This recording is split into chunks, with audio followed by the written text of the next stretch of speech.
Hello दोस्तों, welcome to easy investing.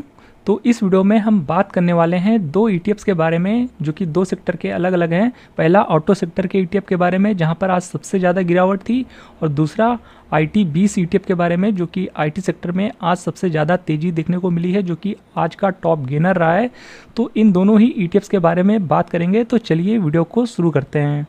तो आज देखिए एक्सपायरी वाले दिन थर्सडे के दिन मार्केट में अच्छी खासी गिरावट थी और ज़्यादातर सेक्टर में अच्छी खासी गिरावट हमें देखने को मिली है। निफ्टी 24,749 पे बंद हुआ है और 221 पॉइंट्स की गिरावट देखने को मिली है। तो अब देखिए मार्केट में बीते कुछ दिनों से गिरावट चल रही है, और अब जो इसका सपोर्ट है थोड़ा सा, जैसा कि हमने आपके साथ पिछली वीडियोस में भी शेयर किया था कि अब जो इसका सपोर्ट काम करने वाला है निफ्टी 50 का, वो तकरीबन 24,200 के आसपास है, वो देखने को मिलेगा। तो मार्केट शॉर्ट टर्म में यहाँ तक जा सकता है। आने वाले आप जो भी इन्वेस्टमेंट करने वाले हैं ईटीएफ में, तो ये लेवल ध्यान में रखिएगा। इन केस मार्केट में सेंटीमेंट थोड़ा बुरा जैसा कि चल रहा है और आने वाले दिनों में भी गिरावट देखने को मिल सकती है, तो ये लेवल काफ़ी इंपॉर्टेंट होने वाला है। तो आज देखिए मार्केट का जो पूरा सेंटीमेंट था वो बिगाड़ा है ऑटो सेक्टर ने। ऑटो सेक्टर में आज के दिन लगभग 3.5% की गिरावट देखने को मिली है। ऑटो 20 ईटीएफ 255 पे बंद हुआ है आज के दिन, और यहाँ पर सबसे ज़्यादा गिरावट आज देखने को मिली है। और ऑटो सेक्टर ने पूरे मार्केट का सेंटीमेंट भी आज एक तरह से ख़राब किया है। और ऑटो सेक्टर में आज जो इतनी बड़ी गिरावट आई है, और देखेंगे कुछ टाइम पहले जिसका हाई लगा था तकरीबन 282 का, वहाँ से देखेंगे तो ये ईटीएफ लगभग 8-8.5% टूट चुका है, लगभग 9% टूट चुका है, जो कि बड़ी गिरावट है शॉर्ट पीरियड में। तो अब बात कर लेते हैं कि ये जो इतनी बड़ी गिरावट आई है ऑटो सेक्टर में आज, वो क्यों आई है। सबसे बड़ा जो इम्पोर्टेंट रोल प्ले किया है वो किया है बजाज ऑटो के शेयर ने।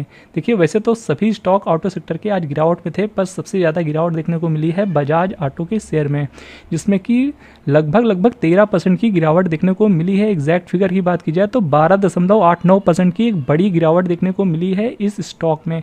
और इतनी बड़ी गिरावट इतने बड़े स्टॉक में जनरली होती नहीं है, खास करके बजाज ऑटो के शेयर में इतनी बड़ी गिरावट काफ़ी लंबे समय के बाद हुई है। और ऐसा लास्ट टाइम हमें कब देखने को मिला था, मतलब 10% के ऊपर की गिरावट हमें कोविड के टाइम में देखने को मिली थी। तो उसके बाद पहली बार हुआ है इतनी बड़ी गिरावट, 10% के ऊपर की गिरावट इस स्टॉक में, क्योंकि काफ़ी फंडामेंटली स्ट्रॉन्ग शेयर इतना जल्दी टूटता नहीं है। और बीते एक साल में इसने रिटर्न भी काफ़ी दिए थे, और एक साल में तक लगभग देख सकते हैं 146% के रिटर्न निकाल के दिए थे। तो अब कोई शेयर अगर 150% के रिटर्न निकाल के दे रहा है एक साल में, और इन केस अगर वो 10% 12% ऊपर से टूट भी जाता है, तो कोई बहुत बड़ी बात नहीं हो गई है ये, क्योंकि ये फंडामेंटली स्ट्रॉन्ग शेयर हैं, वक्त के साथ ऊपर चले ही जाएंगे, इनका जो प्राइस है वो वापस से आ ही जाएगा। पर अभी के टाइम पे फिलहाल से गिरावट है, और अच्छी खासी गिरावट है, ऊपर से देख सकते हैं लगभग 20% टूट चुका है।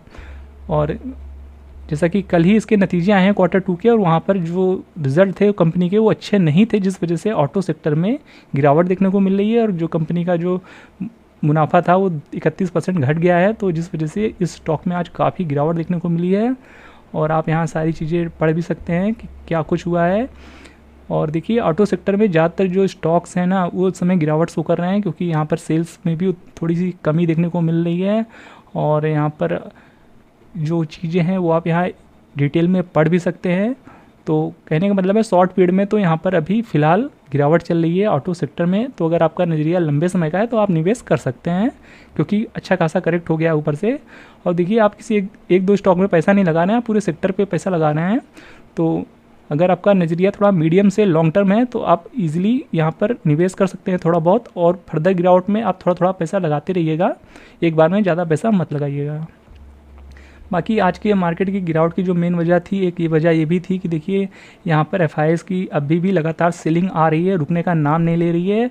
और देखिए यहाँ पर जैसे कि बीते कुछ दिनों से जो एफआईआईज़ की सेलिंग थी वो घट रही थी, 15 तारीख तक घटकर सिर्फ 1748 करोड़ की रह गई थी। पर कल के दिन यानी 16 अक्टूबर के दिन 3435 करोड़ की एक बार फिर से एक बड़ी बिकवाली देखने को मिली थी। तो जिस वजह से आज मार्केट में फिर से यहाँ पर निगेटिव सेंटीमेंट हो गया। तो मार्केट एक्सपेक्ट कर रहा था कि अब यहाँ पर एफआईआईज़ की सेलिंग घट रही है और आने वाले दिनों में और भी घट सकती है, पर कल फिर से ज़्यादा यहाँ पर बिकवाली देखने को मिली एफआईआईज़ की तरफ से, जिस वजह से आज 17 अक्टूबर के दिन आज मार्केट फिर से निगेटिव हो गया। और जो रिटेलर्स हैं उनका भी विश्वास थोड़ा सा कमज़ोर दिख रहा है इस समय, क्योंकि एफआईआईज़ की सेलिंग रुकने का नाम ही नहीं ले रही है। तो मार्केट में भरोसा नहीं कर पा रहे हैं रिटेलर्स, जिस वजह से मार्केट में गिरावट देखने को मिल रही है।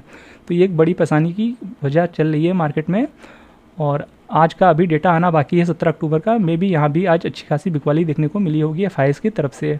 तो अब चलिए बात कर लेते हैं जल्दी से IT20 ETF के बारे में।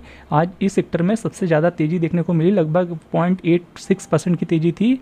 और वो क्यों? क्योंकि देखिए आज कई सारे IT स्टॉक्स के नतीजे आने थे, खास करके इन्फोसिस का नतीजे आने थे जो कि इनफैक्ट आ चुके हैं।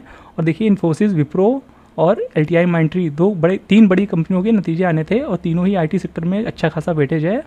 इन्फोसिस में तो लगभग 27% का वेटेज है, विप्रो में 7.5% का वेटेज है IT सेक्टर में, और IT सेक्टर में LTI माइंट्री का भी लगभग 5.5% का वेटेज है। तो लगभग 40% का वेटेज हो जाता है इन तीनों कंपनियों को मिला करके। और देखिए इन्फोसिस के जो नंबर है वो आ चुके हैं और आज इन्फोसिस का स्टॉक भी अच्छी खासी तेज़ी के साथ बंद हुआ है, लगभग 3% की तेज़ी के साथ। और इन्फोसिस के जो नतीजे हैं वो तो काफ़ी मिक्स्ड से आए हैं, जिसमें कि प्रॉफिट जो आया है वो एस्टिमेट्स को मिस किया है, जो कि जितना एक्सपेक्टेशन था उतना नहीं आया है। और पर गाइडेंस को यहाँ पर इम्प्रूव किया है कंपनी ने, जो कि पिछले क्वार्टर में 3 से 4 था %, अब उसे बढ़ा करके 3.75 से करके 4.5 कर दिया गया है % पूरे साल के लिए। तो रिवेन्यू भी थोड़ा सा जो एस्टिमेट था उससे अच्छा आता हुआ देखने को मिला है। बाकी कंपनी ने 21 रुपये प्रति शेयर का डिविडेंड भी अनाउंस किया है। तो यहाँ पर जो नतीजे हैं वो ठीक ठाक से दिख रहे हैं, पर देखिए मार्केट इसे कैसे लेता है ये देखना इंपॉर्टेंट होगा। और जो आज रात में जब USA मार्केट खुलेगा तो वहाँ पर इन्फोसिस का जो ADR होगा वो भी काफ़ी इंपॉर्टेंट रोल प्ले करेगा। आप 8 बजे जब मार्केट खुलेगा USA में तो आप चेक कर सकते हैं, इनकेस इन्फोसिस का ADR अच्छा परफॉर्म करता है या अच्छा तेज़ी दिखाता है तो कल इंडियन स्टॉक मार्केट में भी इन्फोसिस में अच्छी तेज़ी आ सकती है। बाकी विप्रो के भी नतीजे दिखने होंगे, तो कल IT सेक्टर में काफ़ी वोलेटिलिटी देखने को मिल सकती है। तो वैसे तो IT सेक्टर इस समय निवेश पर्पज़ के लिए काफ़ी अच्छा दिख रहा है। तो अगर आपको इस समय कहीं पैसा ही लगाना है तो IT सेक्टर में लगा सकते हैं, इनकेस अगर कल गिरावट देखने को मिलती है तो उस गिरावट में एक अच्छी अपॉर्चुनिटी बनेगी। तो ये लगभग हमने सारी चीज़ें क्लियर कर दी है आपको ऑटो सेक्टर और यहाँ पर IT सेक्टर के बारे में।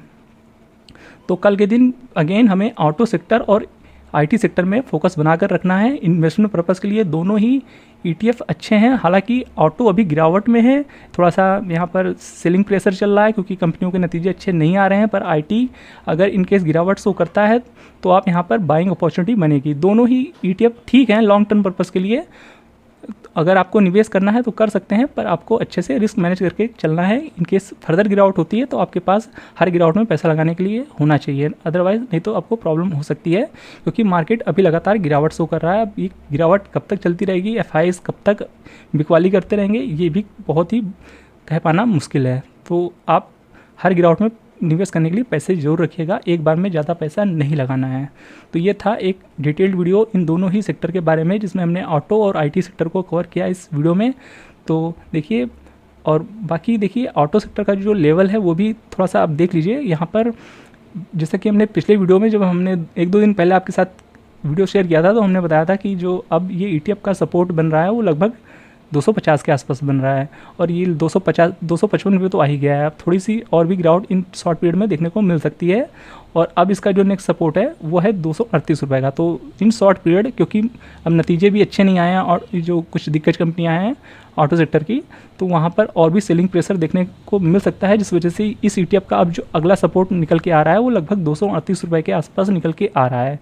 तो अब अगर आप यहाँ पर फ्रेश निवेश करना चाहते हैं, फ्रेश बाइंग करना चाहते हैं इस ETF में, तो वैसे तो स्विंग पर्पज़ के लिए अवॉइड करें तो ज़्यादा बेटर होगा, क्योंकि अब थोड़ा सा डाउन ट्रेंड में आ गया है ऑटो सेक्टर।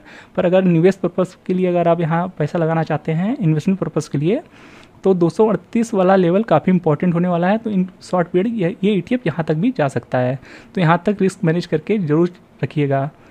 तो ये सारे लेवल्स अगर आप ध्यान में रखेंगे तो आप ठीक ठाक प्रॉफिट बना सकते हैं, क्योंकि किसी सेक्टर में या किसी इंडेक्स में आप गिरावट में पैसा लगाएंगे तो लॉन्ग टर्म में आपको अच्छे रिटर्न मिल सकते हैं। मीडियम टू शॉर्ट टर्म भी व्यू है तो भी आपके अच्छे रिटर्न बन सकते हैं। तो ये था एक अपडेटेड वीडियो IT और ऑटो सेक्टर के बारे में। आई होप ये वीडियो आपको इन्फॉर्मेटिव लगा होगा। वीडियो पसंद आया हो तो वीडियो को लाइक जरूर कर दीजिएगा। चैनल पर पहली बार विजिट कर रहे हैं तो चैनल को सब्सक्राइब करना बिल्कुल भी मत भूलिएगा। तो मिलते हैं नेक्स्ट वीडियो में, तब तक के लिए गुड बाय।